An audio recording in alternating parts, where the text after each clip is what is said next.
बढ़िया।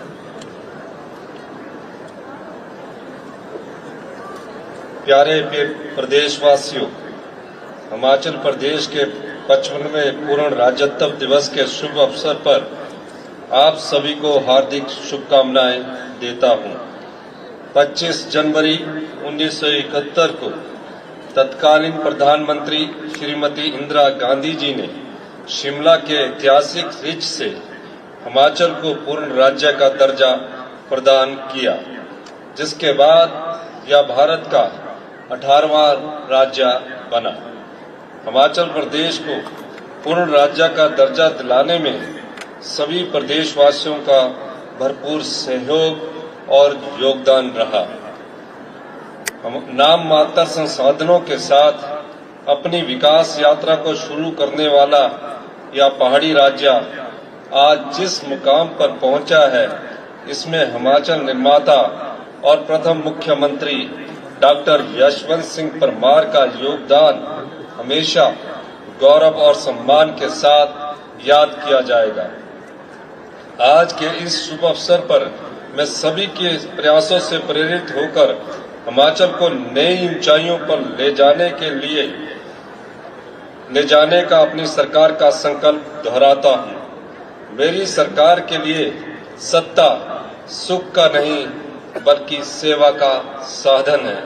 पिछले 2 वर्षों में हमने एक ओर जहां हिमाचल को आत्मनिर्भर और सबसे समृद्धशाली राज्य बनाने की दिशा में समर्पित प्रयास किए हैं, वहीं राजनीतिक और आर्थिक चुनौतियों के साथ साथ इतिहास की सबसे बड़ी प्राकृतिक आपदा का भी मजबूती के साथ सामना किया। पिछली सरकार हिमाचल प्रदेश पर 75,000 करोड़ से अधिक का कर्ज तथा कर्मचारियों की देनदारियों के रूप में लगभग 10,000 करोड़ रुपए का आर्थिक बोझ विरासत में छोड़ गई है। भाजपा सरकार के खराब वित्तीय प्रबंधन के कारण आज हिमाचल को कर्ज का मूल और ब्याज चुकाने के लिए भी कर्ज लेना पड़ रहा है, लेकिन लोन को लेकर कोई भी राज्य अपना गुजारा नहीं कर सकता। इसलिए हम अपने संसाधन जुटाने पर ध्यान केंद्रित कर रहे हैं। अगला वित्तीय वर्ष प्रदेश की अर्थव्यवस्था के लिए चुनौतियों भरा है, लेकिन प्रदेश की जनता के सहयोग और देवी देवताओं के आशीर्वाद से हमारी सरकार पूरब की तरह इस चुनौती का भी मजबूती के साथ सामना करेगी। वित्त वर्ष 2021-22 में जब भाजपा की सरकार थी, तब प्रदेश को 10,249 करोड़ रुपए की रेवेन्यू डेफिसिट ग्रांट केंद्र से मिलती थी।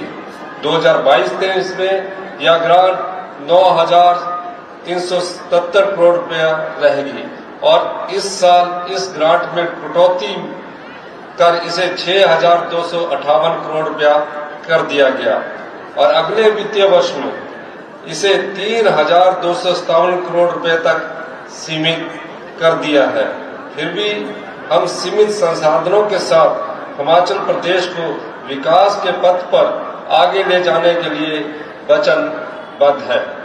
आज से 4 साल पहले पिछली सरकार के समय जो 10,249 करोड़ रुपए की ग्रांट थी, उसे अगले साल के लिए 3,257 करोड़ रुपए करने का मतलब है कि विकास कार्यों के लिए 6,952 करोड़ रुपए कम कर दिए हैं।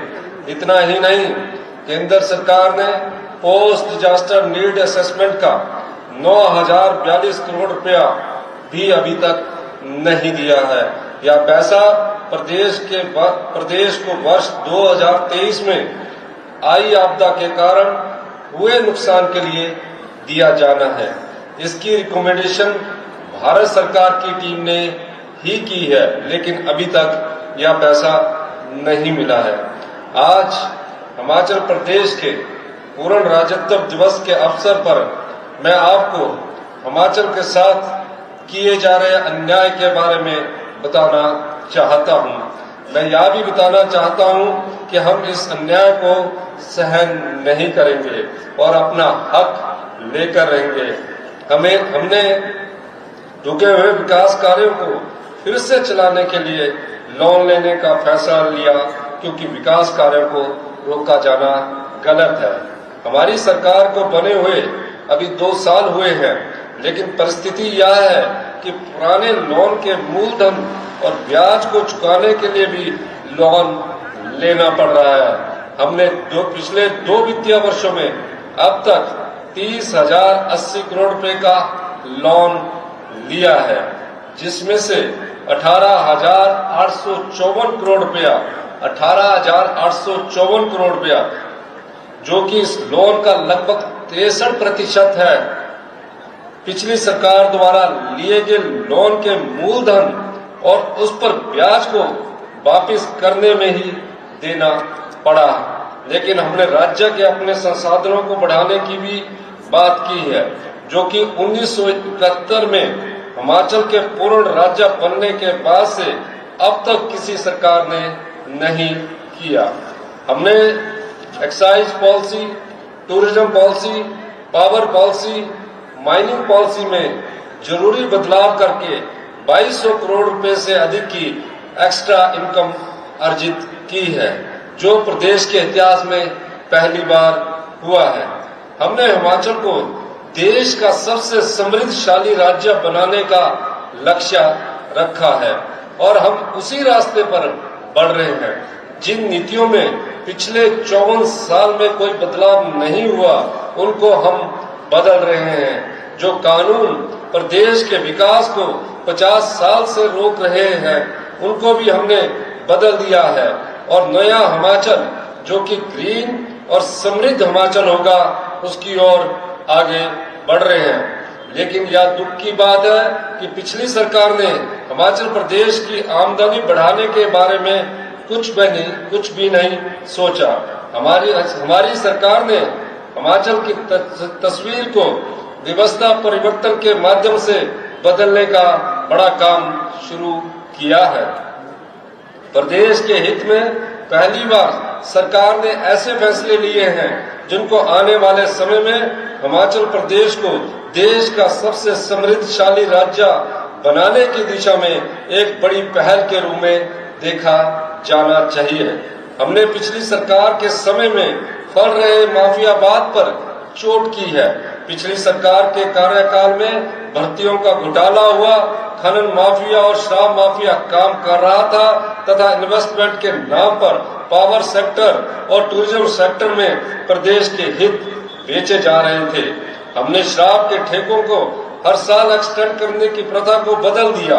हमने ठेकों की नीलामी शुरू की, जिससे प्रदेश को पिछले साल 485 करोड़ रुपए की अतिरिक्त आमदनी हुई। हमारी सरकार ने वर्षों के बाद आबकारी नीति में बदलाव किया, जिससे 2,631 करोड़ रुपए का राजस्व अर्जित किया। हमने मिल्क सेस से 145 करोड़ रुपए कमाए हैं। हमने प्रदेश की हितों की अदालतों में भी पूरी मजबूती के साथ पैरवी की, जिसकी बदौलत कई मामलों में निर्णय हिमाचल के पक्ष में आया है। हम विकसित हिमाचल की जो तस्वीर बना रहे हैं, उसका मजबूत ढांचा ग्रामीण अर्थव्यवस्था पर खड़ा होगा। दूध, प्राकृतिक खेती, कृषि, बागवानी, मछली पालन, ग्रामीण अर्थव्यवस्था को मजबूत करके हम गांव के स्तर पर रोजगार, स्वरोजगार प्रदान करने के अवसर पैदा कर रहे हैं। हमारी सरकार का संकल्प है कि हम तकनीक, हरित ऊर्जा और पर्यटन पर आधारित रोजगार के अवसर उपलब्ध करवाएंगे। हम प्रदेश में औद्योगिक विकास को नई ऊंचाइयों पर ले जाने के लिए ठोस कदम उठा रहे हैं। प्रदेश में 443 से अधिक औद्योगिक प्रस्तावों को मंजूरी दी गई है, जिनसे करोड़ों का पूंजी निवेश और हजारों रोजगार के अवसर सृजित होंगे। सीमित संसाधनों के बावजूद प्रदेश में साल 2023 में आई अभूतपूर्व प्राकृतिक आपदा से उबरने के लिए हमारी सरकार ने सीमित संसाधनों के बावजूद प्रभावित परिवारों को 4500 करोड़ रुपए का विशेष राहत पैकेज दिया। विधानसभा चुनाव के दौरान हमने लोगों से किए 10 वायदों में से 6 को पूरा कर दिया गया है। मंत्रिमंडल की पहली ही बैठक में पुरानी पेंशन बहाल करने का निर्णय लिया गया, जिससे प्रदेश के 1,36,000 सरकारी कर्मचारियों को लाभ मिला है। ओपीएस बहाल करने वाला हिमाचल प्रदेश पहला राज्य बना है। प्रदेश में 7,355 से अधिक सेवानिवृत्त कर्मचारियों को ओपीएस के अंतर्गत पेंशन मिलनी आरंभ हो गई है। महिला स्वाभिमान के साथ जीवन यापन कर सके, इसके लिए हमारी सरकार ने इंदिरा गांधी प्यारी बहना सुख सम्मान निधि योजना आरंभ की है। चरणबद्ध तरीके से पात्र महिलाओं को 1500 रुपए की सम्मान राशि प्रदान की जा रही है। शिक्षा के क्षेत्र में सुधार के लिए हमारी सरकार ने विशेष पहल की है। हमने सभी स्कूलों में पहली कक्षा से इंग्लिश मीडियम शुरू करने की गारंटी को भी पूरा किया है। सभी 68 विधानसभा क्षेत्रों में अत्याधुनिक तकनीक व उपकरणों से युक्त Rajiv Gandhi day boarding school स्थापित किए जा रहे हैं। डॉक्टर वाईएस परमार विद्यार्थी ऋण योजना के अंतर्गत देश विदेश में शिक्षा के लिए विद्यार्थियों को 1% ब्याज पर ऋण दिया जा रहा है। हमने युवाओं के लिए 680 करोड़ रुपए की राजीव गांधी स्वरोजगार स्टार्टअप योजना शुरू की है, जिससे ई टैक्सी खरीदने के लिए 50% अनुदान दिया जा रहा है। इस योजना के तहत 30 नई ई टैक्सी सरकारी विभागों के साथ अटैच की जा चुकी है। अब तक 39 ई टैक्सी की खरीद के लिए 2 करोड़ 69 लाख रुपए की सब्सिडी जारी की गई है। सरकारी कार्यालयों में 5 वर्षों के लिए लीज पर ई टैक्सी का संचालन किया जाएगा। पहले चरण में लगभग 200 युवाओं को ई टैक्सी प्रदान करने का लक्ष्य रखा गया है। प्राकृतिक खेती से उगाए गए गेहूं को 40 रुपए और मक्की को 30 रुपए प्रति किलोग्राम के न्यूनतम समर्थन मूल्य पर खरीदा जा रहा है। प्राकृतिक खेती को बढ़ावा देने के उद्देश्य से प्राकृतिक रूप से उत्पादित मक्की से तैयार हिम मक्की आटा लॉन्च किया गया है।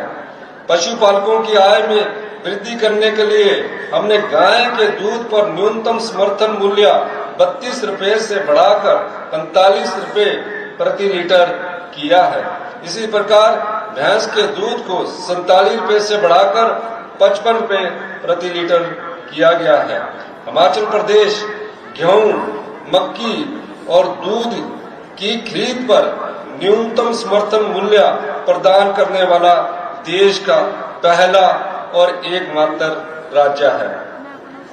कांग्रेस के प्रतिज्ञा पत्र की 6ठी गारंटी पूरा करने तथा लघु किसानों और पशुपालकों को लाभ प्रदान करने के लिए 300 रुपया प्रति क्विंटल की दर से जैविक खाद और वर्मी कंपोस्ट खरीदने की योजना शुरू की गई है। विधवा, बेसहारा, तलाकशुदा महिलाओं और दिव्यांग माता पिता के बच्चों को मुफ्त शिक्षा और स्वास्थ्य लाभ सहित अन्य सुविधा प्रदान करने के उद्देश्य से राज्य में इंदिरा गांधी सुख शिक्षा योजना शुरू की गई है। योजना के अंतर्गत 5,145 लाभार्थियों को 1 करोड़ 38 लाख रुपए दिए जा चुके हैं। राज्य सरकार ने बागवानी क्षेत्र को विस्तार करने के लिए 1,292 करोड़ रुपए की एचपी शिवा परियोजना शुरू की है, जिससे 6,000 हेक्टेयर क्षेत्र में अमरूद, संतरे, लीची और प्लम जैसे फलों की खेती को बढ़ावा प्रदान कर 15,000 किसान परिवारों को प्रत्यक्ष रूप से लाभान्वित किया जाएगा। हाल ही में मैंने अपने निजी आवास पर लगे सभी बिजली मीटरों पर मिलने वाली सब्सिडी छोड़ने का फैसला लिया है। मैंने प्रदेश के सभी साधन संपन्न लोगों से अपील की है और आज भी मैं अपील करता हूं कि वह कि वह भी प्रदेश के विकास के लिए सब्सिडी को स्वेच्छा से छोड़ दे। मैं उन 2000 व्यक्तियों का धन्यवाद करना चाहता हूं जिन्होंने स्वेच्छा से बिजली पर मिलने वाली सब्सिडी छोड़ दी गई है। ग्रामीण आर्थिकी को मजबूत बनाने के लिए प्रदेश सरकार गंभीर प्रयास कर रही है। शिमला जिला के दत्तनगर में 50,000 लीटर प्रतिदिन क्षमता का मिल्क प्रोसेसिंग प्लांट आरंभ किया गया है। कांगड़ा जिले के ढकवार में 1.5 लाख से 3 लाख लीटर प्रतिदिन क्षमता का ऑटोमेटिक मिल्क प्रोसेसिंग प्लांट और मिल्क प्रोडक्ट प्रोसेसिंग प्लांट स्थापित किया जा रहा है। इसी प्रकार कुल्लू, नाहन, नालागढ़, ऊना और हमीरपुर में भी आधुनिक तकनीक से लैस 50 हजार लीटर प्रतिदिन क्षमता के ऑटोमेटेड मिल्क प्रोसेसिंग प्लांट स्थापित किए जाएंगे। बागवानों की आय में वृद्धि के लिए उनकी मांग पर बागवानी उत्पादकों की पैकेजिंग के लिए यूनिवर्सल कार्टन की सुविधा प्रदान की गई है। मंडी मध्यस्थता योजना के अंतर्गत सेब, आम, किन्नू, माल्टा, संतरा, गलगल और नींबू के समर्थन मूल्य में ऐतिहासिक वृद्धि की गई है। पिछली सरकार के लंबित 90 करोड़ सहित सेब उत्पादकों की सभी देनदारियों के भुगतान के लिए 153 करोड़ रुपया जारी किए गए हैं। हमारी सरकार ने मनरेगा दिहाड़ी में 60 रुपए की ऐतिहासिक वृद्धि कर इसे 240 से बढ़ाकर 300 रुपया किया है। समाज के संवेदनशील वर्गों के अधिक से अधिक लोगों को लाभान्वित करने के लिए बीपीएल परिवार की सूची में संशोधन करने का निर्णय लिया गया है। 1 अप्रैल 2025 से नया सर्वे शुरू किया जाएगा तथा बीपीएल परिवार का सत्यापन एसडीएम की जिम्मेवारी होगी। प्रदेश के बहुमूल्य पर्यावरण के संरक्षण के लिए क्रांतिकारी कदम उठाते हुए हमने 31 मार्च 2026 तक हिमाचल को हरित ऊर्जा राज्य बनाने का लक्ष्य रखा है। प्रदेश में 6 ग्रीन कॉरिडोर स्थापित किए जा चुके हैं। इन कॉरिडोर्स पर 23 पेट्रोल पंपों पर ईवी चार्जिंग स्टेशन बनाए गए हैं। साथ ही प्रदेश के 21 निजी होटलों में भी ईवी चार्जिंग की सुविधा प्रदान कर दी गई है। इसके अलावा 46 स्थानों पर ईवी चार्जिंग स्टेशन लगाने की प्रक्रिया जारी है। जिला चंबा में प्रदेश के पहले ग्रीन हाइड्रोजन मोबिलिटी स्टेशन का निर्माण किया जा रहा है। सोलन जिले के नालागढ़ में 1 मेगावाट की ग्रीन हाइड्रोजन परियोजना स्थापित की जा रही है। दिसंबर 2028 तक प्रदेश में 500 मेगावाट सौर ऊर्जा दोहन का लक्ष्य रखा गया है। ऊना जिले के पेखूवाला में 32 मेगावाट सौर ऊर्जा परियोजना रिकॉर्ड समय में तैयार कर जनता को समर्पित की गई है। इलेक्ट्रिकल बसें खरीदने के लिए 327 करोड़ रुपया जारी किए गए हैं। प्रदेश के सरकारी स्कूलों में गुणवत्ता लाने और विद्यार्थियों को बेहतर सुविधा प्रदान करने के उद्देश्य से हमारी सरकार ने स्कूलों के क्लस्टर बनाए हैं। 10वीं और 12वीं कक्षा के 10,552 मेधावी छात्रों को टैबलेट प्रदान किए गए हैं। शिक्षा के स्तर में सुधार लाने के लिए अध्यापकों को विदेश में एक्सपोजर विजिट पर भेजा गया है। आने वाले समय में हम गांव के पढ़ने वाले स्कूल के बच्चों को, मेधावी बच्चों को भी एक्सपोजर विजिट पर भेजेंगे। प्रदेश में 69 आदर्श स्वास्थ्य संस्थान बनाए जा रहे हैं। इनमें से 49 आदर्श स्वास्थ्य संस्थानों में 6 विशेषज्ञ चिकित्सक तैनात किए गए हैं। कैंसर मरीजों को इलाज के साथ साथ 42 प्रकार की दवाएं मुफ्त प्रदान की जा रही है। आईजीएमसी शिमला में नए कैंसर हॉस्पिटल भवन और ट्रामा सेंटर का लोकार्पण किया गया है। हमीरपुर में कैंसर का उत्कृष्टता केंद्र सेंटर ऑफ एक्सीलेंस स्थापित किया जा रहा है। चंबा और हमीरपुर मेडिकल कॉलेज के लिए 200 करोड़ रुपया जारी किए गए हैं। 2 महीने के भीतर आईजीएमसी शिमला में पैट स्कैन मशीन स्थापित की जाएगी। हमारी सरकार हिमाचल को जल पर्यटन के एक अग्रणी केंद्र के रूप में विकसित कर रही है। गोविंद सागर सहित अन्य जलाशयों में पहली बार cruise, shikara, houseboat, jet ski, hi tech motor boat और वाटर स्कूटर से आधुनिक सुविधाएं विकसित की जा रही है।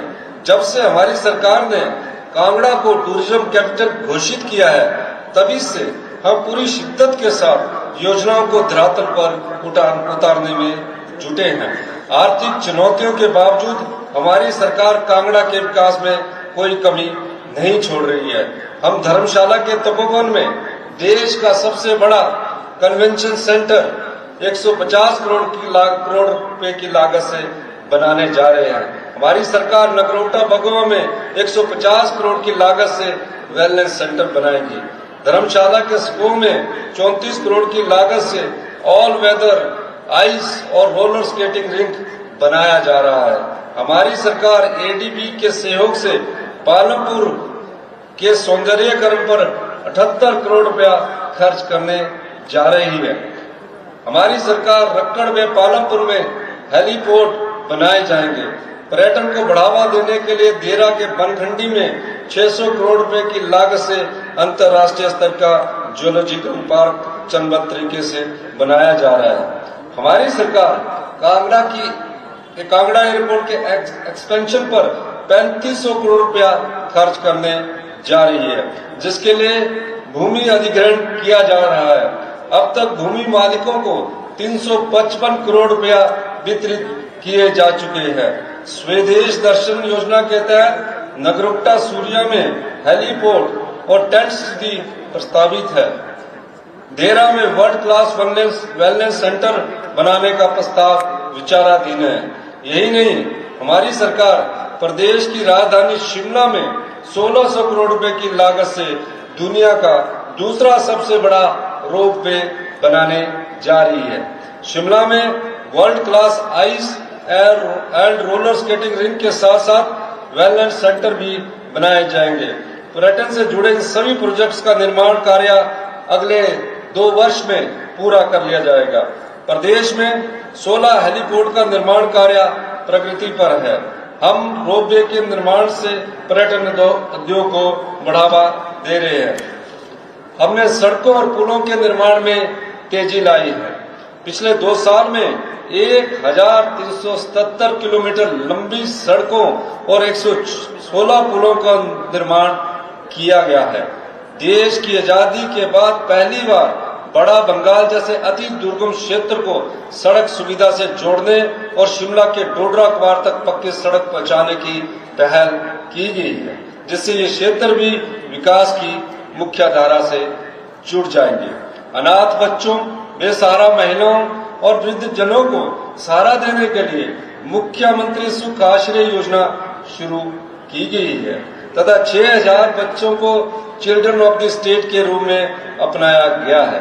हिमाचल प्रदेश अनाथ बच्चों और बेसहारा वर्गों को सहारा देने के लिए कानून बनाने वाला देश का पहला राज्य बना। हाल ही में प्रदेश सरकार ने 23 चिल्ड्रन ऑफ द स्टेट को चंडीगढ़, दिल्ली और गोवा के भ्रमण पर भेजा, जिसके लिए उन्हें हवाई यात्रा की सुविधा प्रदान करने के साथ साथ हिमाचल भवन और 3 स्टार होटल में ठहराया गया। इसके अलावा बिलासपुर जिला से भी 17 बच्चों को अटारी, बाघा बॉर्डर, अमृतसर और कपूरथला भ्रमण के लिए भेजा गया। वर्तमान में हम 8,18,000 लोगों को सामाजिक सुरक्षा पेंशन दी जा रही है। हमने पिछले 2 वर्षों में पेंशन के 76,000 से अधिक मामले स्वीकृत किए हैं। हमारी सरकार ने 2 वर्ष के कार्यकाल में 42,000 से अधिक युवाओं को नौकरियों के अवसर प्रदान किए हैं, जबकि पूर्व भाजपा सरकार अपने 5 वर्ष के कार्यकाल में 20,000 नौकरियां ही दे पाई। हमारी सरकार ने 2 वर्षों में सरकारी क्षेत्र में 12,500 से अधिक पोस्ट भर दी है तथा बाकी पोस्ट को भरने का काम चल रहा है। अब तक एलिमेंट्री एजुकेशन डिपार्टमेंट में 3,202 पद भरे जा चुके हैं और वर्ष 2025 में ही लगभग 8,000 पोस्ट और भरी जाएगी, जिसमें 2,096 टीजीटी, शास्त्री और जेबीटी के पद शामिल हैं।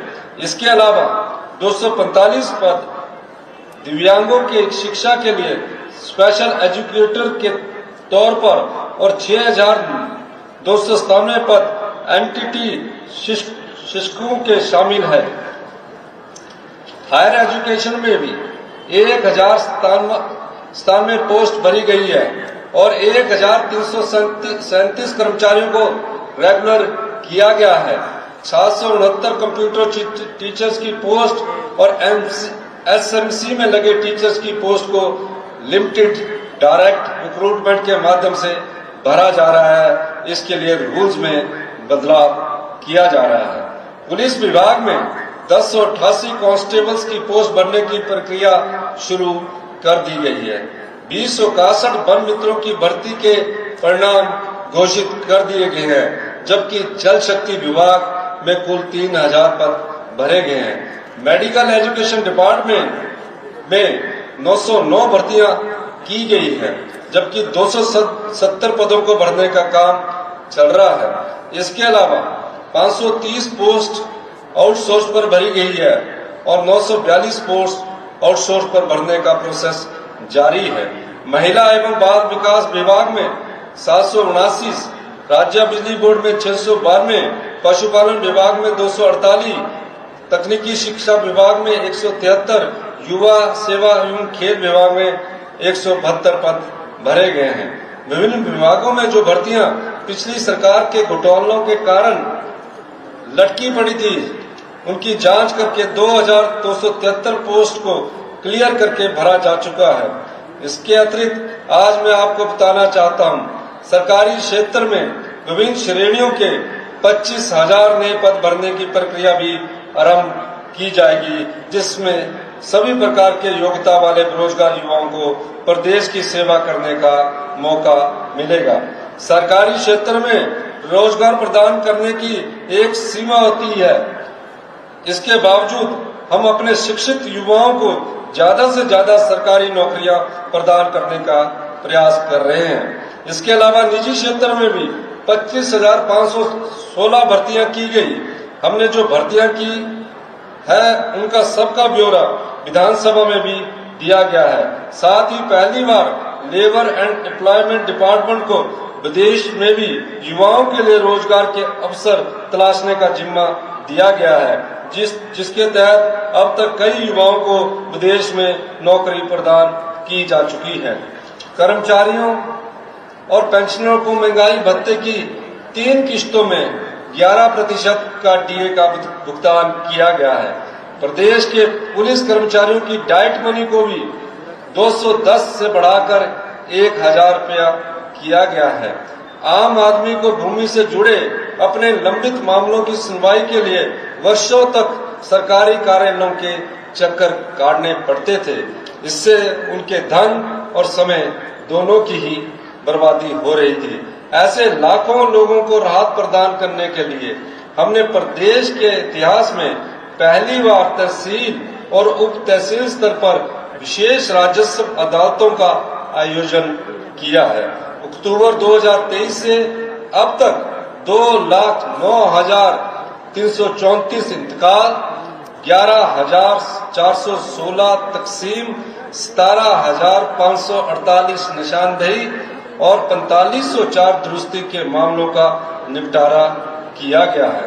हमारी सरकार ने खेल प्रतिभाओं को प्रोत्साहित करने के लिए राष्ट्रीय और अंतर्राष्ट्रीय खेल प्रतियोगिताओं के विजेता खिलाड़ियों की पुरस्कार राशि में उल्लेखनीय वृद्धि की है, जिसके तहत ओलंपिक्स, शीतकालीन ओलंपिक्स और पैरा ओलंपिक्स में स्वर्ण पदक जीतने वाले खिलाड़ियों की पुरस्कार राशि 3 करोड़ से बढ़ाकर 5 करोड़ रुपया, रजत पदक विजेताओं की इनामी राशि 2 करोड़ से बढ़ाकर 3 करोड़ रुपया तथा कांस्य पदक विजेताओं को मिलने वाली राशि 1 करोड़ रुपए से बढ़ाकर 2 करोड़ रुपया किया गया है। इसी प्रकार एशियाई खेलों और राष्ट्रमंडल खेलों में मिलने वाली प्रोत्साहन राशि में भी ऐतिहासिक बढ़ोतरी की गई है। हाल ही में प्रदेश के 21 अंतर्राष्ट्रीय पदक विजेताओं को 14 करोड़ 77 लाख रुपए की इनाम राशि प्रदान की गई है। उन्ना के निशाद कुमार को पेरिस और टोक्यो पैरालंपिक्स में सिल्वर मेडल जीतने के लिए 7 करोड़ 80 लाख रुपए प्रदान किए गए हैं। प्रदेश के युवाओं को नशे से दूर रखने और उन्हें खेलों के लिए प्रोत्साहित करने के लिए राज्य सरकार विशेष प्रयास कर रही है। हमारी सरकार ने अंडर 17 और अंडर 19 की राज्य स्तरीय प्रतियोगिताओं के लिए मिलने वाली 150 रुपए की डाइट मनी को बढ़ाकर 400 रुपया तथा राष्ट्रीय प्रतियोगिताओं के लिए मिलने वाली 250 रुपए डाइट मनी को बढ़ाकर 400 किया गया है। वहीं खेल छात्रावास में रहने वाले खिलाड़ियों को पहले 150 रुपए डाइट मनी मिलती थी, जिसे बढ़ाकर अब पुनः 400 बढ़ा दिया गया है। इसके अलावा राज्य से बाहर खेल प्रतियोगिताओं में भाग लेने वाले खिलाड़ियों को 200 किलोमीटर की दूरी तक एसी 3 टायर किराया और 200 किलोमीटर से अधिक दूरी पर जाने वाले खिलाड़ियों को इकोनॉमी क्लास का हवाई किराया दिया जा रहा है। प्रदेश के दूर दराज इलाकों में रहने वाले लोगों को अपने छोटे छोटे काम करवाने के लिए जिला मुख्यालय या राज्य सचिवालय आने की जरूरत ना पड़े और उनके धन व समय की बचत हो। इस सोच के साथ हमने सरकार गांव के द्वार कार्यक्रम की शुरुआत की है। मैं खुद दुर्गम क्षेत्र डोडरा क्वार और कुपवी के गांव में गया और लोगों की समस्याओं का समाधान करने के लिए वहां रात्रि ठहराव किया। डोडरा क्वार क्षेत्र में सड़कों के नेटवर्क को बेहतर बनाने और सभी कच्ची सड़कों को पक्का करने के प्रयास जारी है। क्षेत्र की 12 किलोमीटर लंबी पडार सड़क का निर्माण प्राथमिकता पर किया जाएगा। क्वार में एसडीएम कार्यालय से सिविल हॉस्पिटल तक सड़क पक्का करने का काम भी शुरू किया गया है। लोगों की सुविधा के लिए क्वार में एसडीएम, तहसीलदार और सिविल हॉस्पिटल भवन का नया भवन भी तैयार किया जाएगा। शिमला जिला के क्षेत्र कुपवी का भी मैंने दौरा किया और इंदिरा गांधी प्यारी बहना सुख सम्मान निधि योजना के अंतर्गत क्षेत्र की 2171 महिलाओं को सम्मान राशि वितरित की गई। मेरे मंत्रिमंडल के सहयोगी 20 कार्यक्रम का हिस्सा बन रहे हैं ताकि अधिकारियों की मौजूदगी में लोगों की समस्याओं का तेजी से समाधान हो और दुर्गम क्षेत्रों के विकास को नए आयाम दिए जा सके। मैं आपको विश्वास दिलाता हूं कि प्रदेश के विकास और जन कल्याण के हमारे संकल्प में हर बाधा को पार किया जाएगा। हमारी सरकार हिमाचल को प्रदेश को आत्मनिर्भर और सबसे समृद्धशाली राज्य बनाने के लिए लगातार प्रयास कर रही है। मुझे पूरा भरोसा है इस संकल्प को पूरा करने में आप सभी प्रदेशवासियों का भरपूर सहयोग आने वाले वर्षों में भी मिलता रहेगा।